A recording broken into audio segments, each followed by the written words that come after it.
Slap. Stunned, what just happened? Emily was taken aback by the sudden slap from Margaret Smith, her future mother-in-law. Cheerful, Emily, let's go meet my parents this National Day holiday.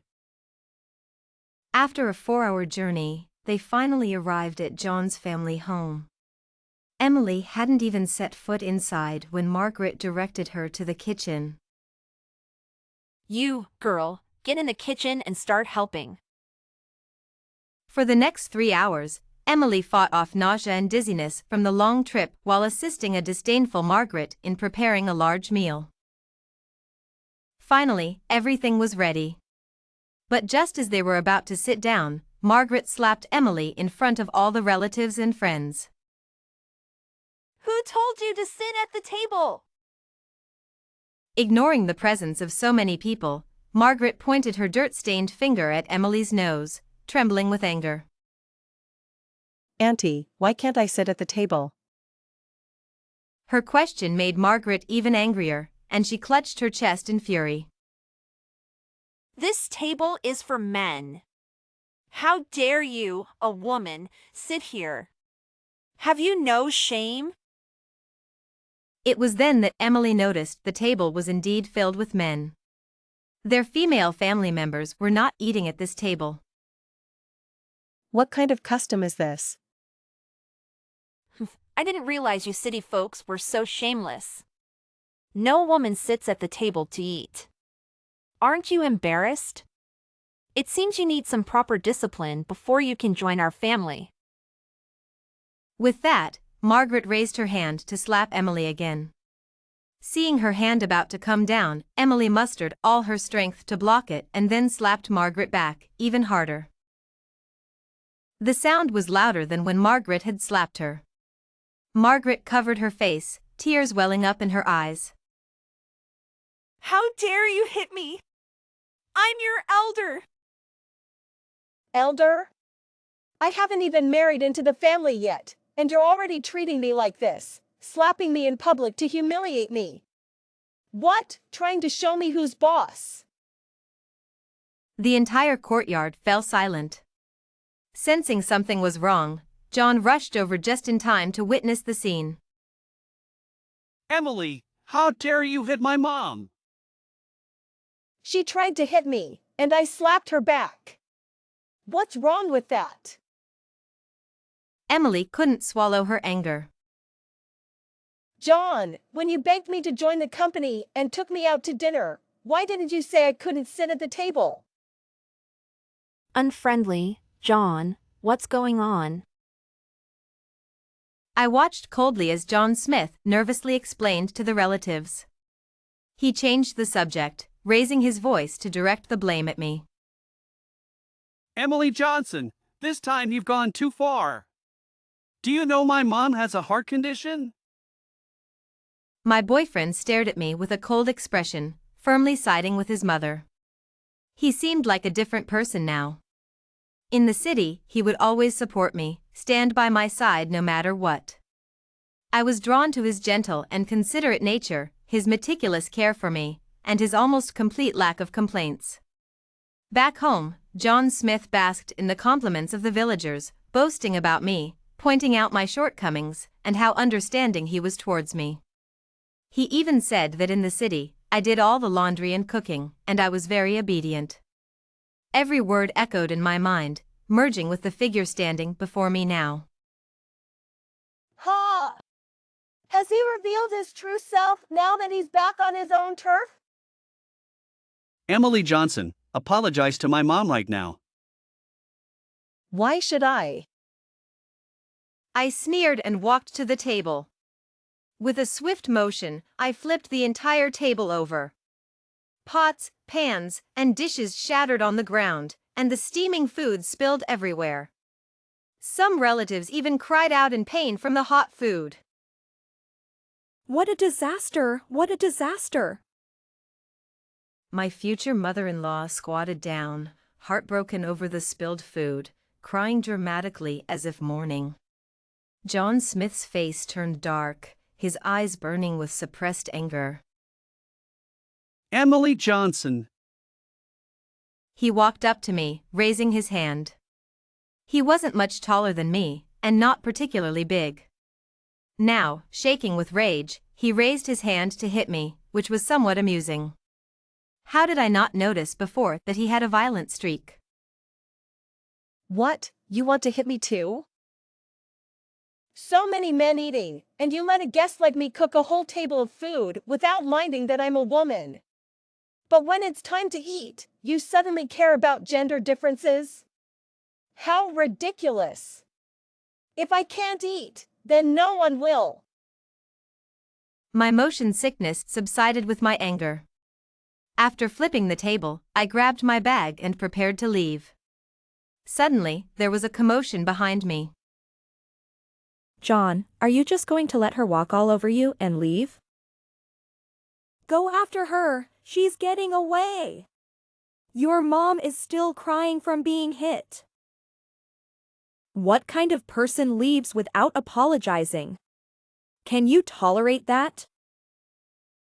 Every word felt like a huge insult. Right, I almost forgot, John Smith is the village's pride. The first college graduate, good-looking, excellent grades, stable job. I've heard these praises so many times since I arrived here that my ears are numb. The underlying message was clear, I wasn't good enough for him. But now, these words had a different tone. How ironic. John Smith couldn't handle the provocation and rushed to grab me, picking up a nearby stick to teach me a lesson. Trying to catch me? I turned and kicked him hard in his sensitive area, not waiting to see his pained expression, and quickly grabbed my bag and ran out. Many relatives followed suit. This was a matter of their dignity as men. How could they let me off easily? But they underestimated me. John Smith, in pain, didn't follow me. I hurriedly flagged down a car heading into the city and slipped away right in front of those relatives. They surely didn't expect me to take such an expensive and inconvenient ride, but money was the least of my concerns. And someone like John Smith, well, it's better he doesn't have children, sparing a daughter from despair. Back home, I blocked all contact with John Smith and told my mom everything that had happened. She never liked my boyfriend, and upon hearing this, she immediately supported my decision to break up. I'm her precious daughter, she wouldn't let me be mistreated in such a family. Since I decided to break up, I also sold the house we bought for marriage. I didn't want to see anything related to him anymore. Without these troubles, my National Day holiday was much more enjoyable. Until the last day, when I came home with bags of shopping, I found a familiar figure standing at my door. He had found my home. As soon as he saw me, he started yelling and walked towards me. Emily Johnson, what do you mean by embarrassing me in front of my relatives and blocking me? He clearly hadn't gotten over it. I didn't plan to respond, deliberately ignoring him as I tried to unlock the door. He blocked my way. Answer me. He was spitting as he spoke, and I held my bags tightly, not wanting them to get dirty. These were all brand names, I didn't want them contaminated. He quickly glanced at my bags and then grabbed them from my hands. Answer me, or you won't get these back. I glared at him and threatened, give them back. There's a security camera at my door. I don't mind going to the police with you. At this, John Smith showed a hint of fear. I crossed my arms, waiting for him to return my things. But he held on to them even tighter. Who are you trying to scare? I'm your boyfriend. You spent our money on these useless things and now you're trying to bluff me? All right, no more pretending. How did I not see before how annoying John Smith was? How was I so blind to fall for such a poor guy with nothing to offer? He wasn't even good-looking or tall. And he had all the traits of an average guy. I was getting irritated. We've already broken up, okay? I've blocked you for so long, and you still have hope? I continued to mock him, hoping he had enough self-respect to stop bothering me. All the grievances I suffered in his family made me see clearly. My mom was right, this kind of man wasn't worth it. And this is my money. How I spend it is none of your business. He seemed guilty, avoiding the topic. What about our house? Why did you change the locks? Did he go to our old house looking for me? Too bad, it already had a new owner. I sold it. How could you be so irresponsible? And the money? Where's my share? How could he shamelessly ask for money? My mom bought that house outright, and now he wanted money from me? Money? It went to whoever bought the house. I didn't want to talk to him anymore, he was ruining my mood. Don't go! Seeing me about to leave, John Smith grabbed my hand, refusing to let me go. John Smith, you're begging me to stay because you realize the company still needs me to cover for you, right? He must know what he did during work hours. John Smith trembled, as if he remembered something, and looked wary. What do you mean? Let me be clear, John Smith. I don't want anything to do with you anymore, so please stay out of my life, including my work. Hearing the word work, John was startled and hurriedly shoved the bag back into Emily's hands. I'll give you this bag, I'll give it to you. Just forgive me this once, okay? His attitude changed so quickly? Must be feeling guilty. Emily, you know how much I like you. He was crying and sniffling, holding Emily's hands tightly. Emily felt a bit of disdain. You know how you got this job. I hope you resign voluntarily, don't wait for me to have the company fire you. When John got the job, his village was so proud. But they didn't know that Emily had asked her uncle to get him the job. After all, it was all about connections. John's grades in school weren't great, and he had no background in society. Seeing him struggle, Emily asked her uncle for help. Since we're breaking up, I want to take everything back. Thinking about how she once considered spending her life with such a traditional, chauvinistic man made Emily feel disgusted. Impossible. My performance at the company is so high, how could they just fire me? Seeing his self-righteous expression, Emily was speechless. Feel free to try. Emily wouldn't mind watching him dig his own grave. She snatched the bag from his hands, glanced at his weak spot, and sneered. What? Want me to kick you again? He reflexively took a step back. Still so cowardly. Emily locked the door and tossed the new bag aside, thinking about returning it tomorrow. Tomorrow, after the National Day holiday, she would have to see John Smith at the company again. Thinking of this, she called her uncle. He owns the company. He has spoiled her since she was a child, buying her anything she liked.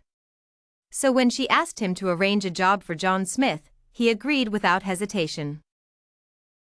When her uncle learned about her situation, he immediately wanted to take drastic measures against John. Indeed, only family will stand up for you. But Emily persuaded her uncle, saying it wasn't worth getting involved with such a worthless man. Her uncle was straightforward, saying he would follow her lead, not afraid of him at all.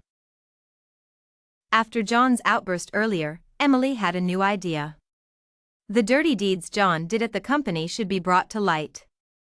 Her uncle arranged for the legal team to sue him. In the past, out of consideration for her, her uncle had tolerated him. Now, embezzlement, bribery, selling company secrets. Each of these was enough to ruin John Smith. He never expected that his secret dealings with a rival company in the underground parking lot would be caught on camera. John faced legal troubles and tried to bribe her uncle to drop the charges, but her uncle didn't care about his fate. Without her intervention, her uncle wouldn't drop the charges. So, John finally couldn't take the pressure and came to find Emily again. Emily stormed into the room, her eyes blazing with fury. John, how dare you hit my mom? She tried to hit me first, Emily. I just defended myself. Emily's anger bubbled up even more. When you begged me to join the company and took me out to dinner, why didn't you say I couldn't sit at the table? John looked away, unable to meet her eyes. Suddenly, another voice broke the tense silence. John, what's going on? When the recording was released, the media swarmed their hometown. After thorough investigations, it became a trending topic. Comments were filled with sighs and moral lessons. Their previous videos of playing the victim and begging gradually vanished from the public's memory, but Emily remembered every single detail. She was never a forgiving person. I reported his academic fraud to our school because I had written all his papers. This so-called hope of the entire village had been wasting his time playing games since he got into college. Without me, he wouldn't have even graduated. John went from being the village's pride to its disgrace in an instant. He lost his job, and his degree was invalidated. Now, not only could he not stay in the city, but he couldn't even return to the countryside. Emily's uncle, Michael Johnson, always had a knack for gathering information. When he found out how tough things were for John, he shared all the details with Emily, and they both relished in the satisfaction. Emily, you won't believe how the entire village banded together to drive his family out. No one knows where they went. Maybe they moved to another city to make a living. Not long after, Emily saw John again. One night, after working late, she decided to walk home. On the way, she had a feeling someone was following her. She stayed alert the entire way. Suddenly, a hand grabbed her. Emily, help me. She recognized his voice without turning around. John actually had the nerve to come looking for her. John, we have nothing to do with each other anymore. Let go of me. She hated the smell of alcohol on her clothes. I don't care.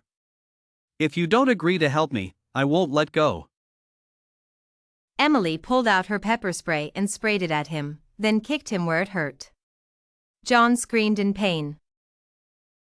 Police, I need to report someone following me. Both John and Emily ended up at the police station. John was clearly drunk, swaying and babbling nonsense, leaving the officers speechless. To cooperate with the investigation, Emily waited until John sobered up a bit. She wanted to resolve this big problem once and for all. Officer, she's my girlfriend. We had a fight, and I followed her to ensure her safety. Emily, I know you're mad at me, which is why we're at the police station. I'm sorry. I won't drink anymore. Officer, I'm sorry for the trouble. John tried to pull Emily away, but she shook his hand off forcefully. John, you have the guts to pester me but not to admit it? What are you talking about, Emily? Do you think the internet forgets? She had screenshots of every trending topic. Right in front of John, she took out her phone. Seeing this, he rushed over to grab it but ended up falling flat on his face. The police finally understood why John looked familiar. Isn't this the same guy who was trending for all the wrong reasons before? John Smith, realizing his identity was exposed, felt utterly humiliated. I've told the police everything I needed to. Emily walked away, waiting for the news. Sure enough, it wasn't long before the police informed her that John Smith had been detained for education, leaving a record behind. For someone as troublesome as him, this was a light punishment. When Emily got back, her uncle and mom rushed over, questioning why she hadn't told them about all this sooner. Her mom even considered moving in with her, but she refused. Still, they couldn't rest easy, so they used their connections to set her up on several blind dates. They claimed she needed someone by her side. What started as a way to appease her family ended up with Emily finding someone suitable. His name was David Williams, recommended by her uncle. He was the son of the CEO of a company her uncle worked with, just returned from studying abroad. He was exceptional in both looks and character. It's nice to meet you, Emily. I've heard a lot about you. Likewise, David. I've heard great things about you too. They hit it off immediately. Emily thought he might bring up the trending incident, but he never mentioned the past, only talked about the future. During this time, they got along very well, and Emily's mom was pleased with him. Their families were about to get engaged. But at the engagement party, Emily saw a familiar figure. John Smith had shown up. He was wearing work clothes, his hair messy as if it hadn't been washed in a long time. The once somewhat handsome face had turned greasy and aged in just a month. As Emily stood on stage greeting guests, her expression froze, while John Smith sat at a table with a smug smile. Next to him was his mother. How did they get in here? After quickly excusing herself from the guests, Emily intended to confront them but was stopped halfway. Emily, what's wrong? Do you know them? David, I'm sorry, but today's banquet might not happen. We may need to reschedule the engagement party. David looked at her, puzzled and worried, but seeing her determined face, he let go. If you need help, I'm here for you. If I don't teach these people a lesson, they'll think I'm easy to bully. I'll call security for you. Emily couldn't wait for security. She rushed over and stood in front of them. Get out! Emily, my mom and I are here to sincerely congratulate you. Isn't it rude to chase us away? John Smith leisurely picked up a wine glass, opened the most expensive wine on the table, filled the glass, and drank it all. Oh, really? Well, there's a custom here that trash can't sit at the table. Who are you calling trash?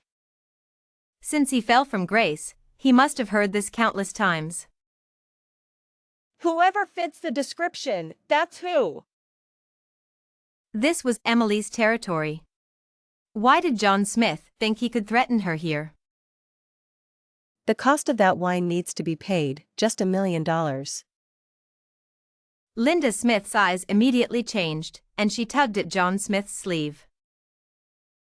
John Smith ignored her and insisted on stepping forward.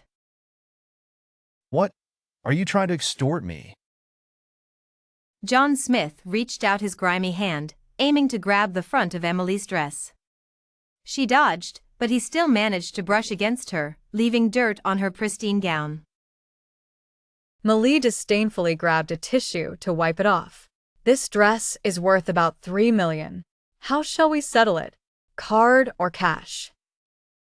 Hearing the amount, John Smith's mouth twitched. He then glanced around at the curious guests. You don't want to cause a scene at your engagement party, do you? He was certain Emily cared about appearances and wouldn't want to make a commotion. But Emily wasn't about to tolerate his nonsense. John Smith's face was full of smugness, and Emily felt a headache coming on. Not getting rid of him from a city was my biggest mistake. Seeing Emily's silence, John Smith noticed her fiancé, David, and a hint of jealousy flashed in his eyes. Are you her current boyfriend? He gritted his teeth. Let me tell you, she and I used to. John deliberately raised his voice, laughing louder and louder, leaving a suspenseful pause at the crucial moment. He wanted to ruin their engagement party and make it embarrassing. Though I knew John was doing this on purpose, I couldn't help but feel a bit worried.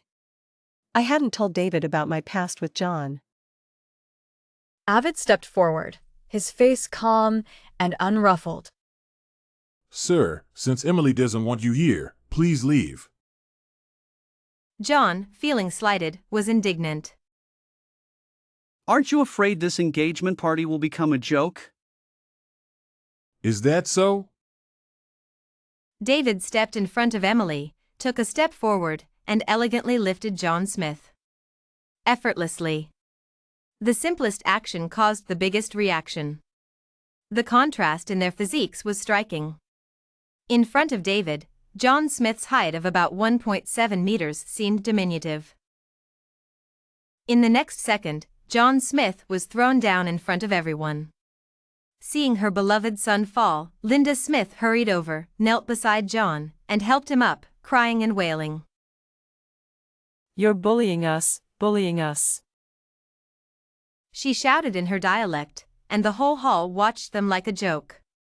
At some point, David had already walked to Emily's side, wrapping his arm around her waist. Emily, does this feel satisfying? He smiled, completely unaffected by John Smith. Before I decide to take legal action, sir, you should leave. John glared at them viciously.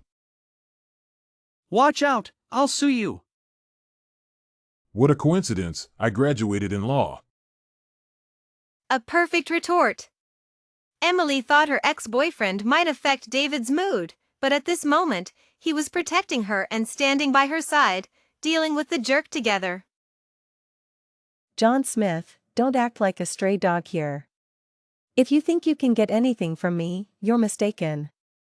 Of course, I don't mind packing up the cold dishes from your table for you to take away, as a charitable gesture. Emily smiled lightly, exchanged a glance with David, and then called a waiter to pack the food, handing it to Linda Smith. Ma'am, this is for you. John, fueled by a glass of white wine, grabbed it and was about to throw it away, but Linda stopped him.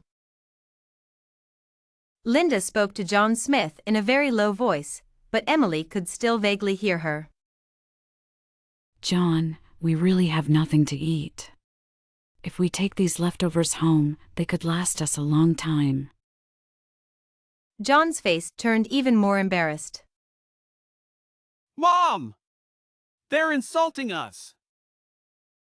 Insult or not, at least we have something to eat. Keep your voice down. Emily's boyfriend, David, stepped forward, trying to defuse the situation. If you don't leave now, I'll call security. Seeing John cowering in his mother's arms, Emily suddenly had an idea and stopped David. John Smith, this is your final warning. Then, she leaned close to John's ear and whispered so only he could hear. Do you believe that next time I see you, I can make sure you'll never have children? John froze as if struck by lightning, looking at Emily in disbelief, his eyes filled with uncertainty. You know our family's situation. You're lucky to leave with your life. As soon as she finished speaking, the entire hall fell silent. Ladies and gentlemen, we apologize for the unusual situation today. Emily and I will host another engagement party later. As a token of our apology, we have prepared a small gift. David ordered his staff to bring out the gifts.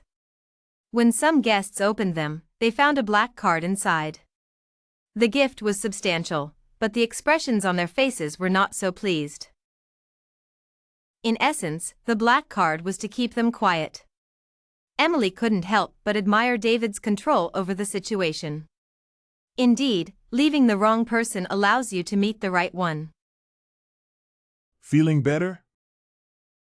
Not exactly. All I wanted was to rid myself of this stain on my life. Later, Emily heard that John Smith was inexplicably beaten up on his way home, but he didn't dare to say anything because he was afraid of worse consequences. Emily later found out it was her uncle, Michael Johnson, who did it. He's lucky we didn't do worse. Emily had only said those things to scare John, to make him disappear from her life and live in fear. She heard he moved to another city. Her uncle wanted to block his job opportunities there, but she stopped him. There was no need to waste any more energy on an unimportant stranger. David and Emily got married soon after.